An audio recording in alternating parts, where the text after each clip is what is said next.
وَالَّذِينَ هُمْ لِفُرُوجِهِمْ حَافِظُونَ إِلَّا عَلَى أَزْوَاجِهِمْ أَوْ مَا مَلَكَتْ أَيْمَانُهُمْ فَإِنَّهُمْ غَيْرُ مَلُومِينَ فَمَنِ ابْتَغَى وَرَاءَ ذَلِكَ فَأُولَٰئِكَ هُمُ الْعَادُونَ. 3 ayat about the same subject. You know what the subject is? Shamelessness. People who guard their privates. We live in the ultimately shameless world today. The world in which streaming videos off of any website are available on your mobile device.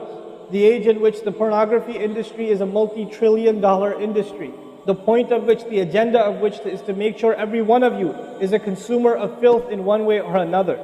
That every man, woman and child is exposed to this stuff, and they're hoping you are, so you become addicted to it, so you become yet another consumer. This is the gift of pornography to society. It's creating people, turning people into animals and perverts.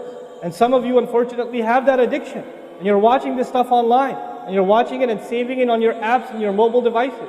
And you don't feel bad about it anymore. You've justified it to yourself. And you feel bad about it once in a while, but you go back to it.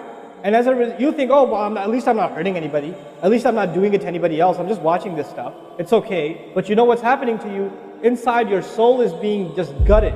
You have no soul left inside of you. So your prayers are empty, and you can't even shed a tear in your salat because your heart is so devoid of the fear of Allah because of the filth you've been watching all this time. It's turned you from a human being into an animal. So you can't even look. A woman passes by, and you see a piece of flesh walking by. You don't see a human being walking by that deserves respect. You check everybody out and everything out. You're constantly gawking and staring. You have a hard time putting your eyes down. When you're on the subway, when you're on campus, when you're at work, you're walking down the street, you just can't help it. You see a billboard, you take a second look, you see a third look. You don't miss any opportunity to just violate your soul with your eyes. Addicted completely. And then you say, brother, how do I get khushu' and salat? What world are you living in? What world are you living in? Ayyuhal ikhwa, my brothers. Specifically my brothers. And I know some sisters have this issue too. It's not a sad reality. This is a war. This is a war. This is more dangerous than any military war. This is the war that's destroying our souls. It's making its way into our home. It's making its way, if I want to protect my children from this stuff as much as possible. But when my child goes to school, and it doesn't matter if it's Islamic school, there's a very high statistical likelihood that someone, a friend, with their iPod, with their mobile device, will say, hey, look at this. It's a very realistic, thing nowadays. It's not far-fetched. And so I have to prepare my children for the filthy world that they're going to be brought up in. And there's no escape from this stuff anymore. There isn't. It's everywhere. It is everywhere. You have Islamic lectures followed up by, those YouTube puts those follow-up clips, and something will be filthy. Something will have to be filthy. And I don't think that's by accident. I'm not much of a conspiracy theorist, but I don't think that stuff is an accident. And what happens to you guys is you watch a video, you see something filthy, you click it, you click something else, and you end up watching disgusting things. That's what happens to you. وَالَّذِينَ هُمْ لِفُرُوجِهِمْ حَافِظُونَ. Especially when it comes to their privates, they guard them. They guard their shame. Brother, what's the solution? Should I get married? Like the guy who asked the other day, how can I get married right now? No, guys, the solution is not marriage. Because if you're a pervert, then you're going to be a pervert after marriage too. If you have no shame now, you will have no shame after marriage. Honestly. You think marriage is going to end your problems? No. Your problem isn't marriage. Your problem is spiritual in nature. Your problem is psychological in nature. You need help. You need to stop this. You need to stop hurting yourself like this. You will have nothing, there will be nothing left inside you. I just had an email from a teenager who's addicted to pornography, an anonymous email, 14, 15-year-old teenager. Says, I want to kill myself. I can't stop. I've been watching it since I was 11. My parents don't know. I read this stuff and I cry because he's not one. There's millions of Muslim kids like this. Millions of them. We have to help these people. We have to do whatever we can. And we don't have the trillions of dollars of advertising to counter that.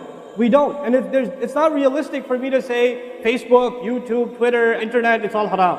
It's not realistic because it's a reality. It's as common as oxygen now. The only thing we can do is have a mature conversation about this and teach our youth to deal with this and navigate this and not fall into it. The elders that are here, stop watching Indian movies, man. Why are you sitting in a lecture talking about salat and the importance of salat and you don't guard your shame? Mother and daughter and husband and wife and sister sitting together watching whatever? God, come on, stop. وَالَّذِينَ هُمْ لِفُرُوجِهِمْ حَافِظُونَ. They guard their privates. But guarding your privates doesn't mean you don't commit zina. It means everything that leads to the temptation. Everything that leads to it. They watch it, they guard it. They know it's under attack. They know that their shame is under attack. They realize that their weakness is their urges. Those urges that Allah put inside of us, that are so strong. Allah put them there for a reason. He did. And every one of you have them. You don't have to, I don't have to have a dalil for you to have them. I know, the guys that are here. You all suffer that challenge every single day of your life. And you have to really go out of your way to guard yourself. This passage is not about high goals. This is about the bare minimum. I told you that, right? This is the bare minimum, folks. The bare minimum is we guard ourselves from shamelessness. We wage a war within ourselves against that tendency. And I know some of you have tried to quit before and you go back. And you've tried to quit before and you go back again. And you go back again. And you keep falling into that trap. I know some of you have done that, and you're struggling with it. But don't give up on yourself. Don't give up on yourself. And whatever it takes, just don't be alone. Don't be by yourself. Be with good friends. Be outside. Study somewhere else. Go to the library and study. Go somewhere where other people are around. Because when you're by yourself, shaitan gets you. And if the fear of Allah isn't enough for you, at least the fear of other people will work for you. At least something's better than nothing. For those, I've said this in other talks before, for the parents here, if you have a computer in the house, please don't make it a laptop. Have a desktop in the house with a really big monitor. Get the biggest monitor you can find. Honest to God. And make sure your computer is in the kitchen or in the dining room. Don't put it in the living room. Don't put it in the kids' room. Don't put it in your bedroom. Put it in the dining room, facing the public. You want to do homework, do it over there. Though you can't move the monitor this way or that way. It's facing everybody. That's how you should have it. We have to take these precautions. Don't give your 11-year-old a smartphone. What were you thinking? That's not very smart. Don't give them a smartphone. Why am I seeing kids in Islamic school, 5th graders, with iPhone? With 4G, you know how dangerous that stuff is? وَالَّذِينَ هُمْ لِفُرُوجِهِمْ حَافِظُونَ إِلَّا عَلَىٰ أَزْوَاجِهِمْ, except upon their spouses, أَوْ مَا مَلَكَتْ أَيْمَانُهُمْ فَإِنَّهُمْ غَيْرُ مَلُومِينَ, or what their right hands possess, then they're not to be blamed. Allah says we have these urges and we can execute those urges, we can release those urges, but to the halal spouse, to the spouse, our spouses. But outside of that, we can't. And by the way, when people get addicted to this sort of thing, and they get accustomed to it, or they get over and overly exposed to it, they have miserable marriages. And marriages start falling apart.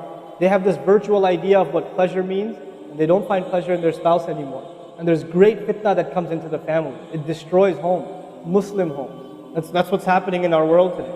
فَمَنِ ابْتَغَى وَرَاءَ ذَلِكَ فَأُولَٰئِكَ هُمُ الْعَادُونَ. The people who pursue anything beyond that, then they are the ones engaged in aggression. This is an act of aggression. Al-adawa in Arabic means animosity. Allah says whoever pursues their urges to be fulfilled outside of the halal, outside of the marriage, whoever pursues that, then they are engaged in an act of aggression. The question is, aggression against who? Because when you say enemy, and you have to say enemy of who? If they've become an enemy, who have you become an enemy to? Allah didn't mention a maf'ul bihi, no jar majroor, nothing related to it. You know what that means? They are an enemy to themselves, their family. They become an enemy even to Allah's teaching. These are the kinds of people. The most important asset you and I have is our hearts. And this shamelessness destroys the heart. It destroys it. The most precious thing you and I have to preserve is our iman. And these filthy images are destroying your iman. They're tearing your iman apart. Don't let it happen to you. Do not let it happen to you. And I can only talk about this. I can't stop you from doing anything. And nobody else can. You will have to police yourself. You will have to control yourself. You'll have to make the decision, is my iman important enough? Is my salat important enough?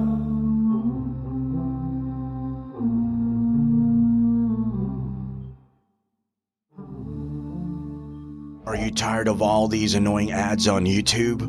Are you worried that a haram video might pop up?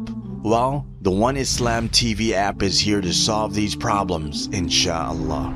The One Islam TV app is 100% free of any ads and is safe to browse for your peace of mind. Watch or listen to lectures and lessons while you work, rest, or drive with your device switched off. Watch videos on demand or download videos and watch offline. Watch hundreds of high-quality produced Islamic reminders, Quran learning videos, stories of the prophets, and so much more. 2 to 4 new videos uploaded daily, inshallah. One Islam TV is 100% run and owned by Muslims, which means a small amount you pay for your subscription is a sadaqah jariyah, continuous charity for you, as we use the funds raised to continue producing more beneficial videos and reminders, inshallah. The One Islam TV app is now available on Apple devices, Apple TV, Android devices, Android TV, Amazon Fire TV, and Roku, so you can watch on most devices and smart TVs. Download now for a free 7-day trial. May Allah reward you for supporting our work.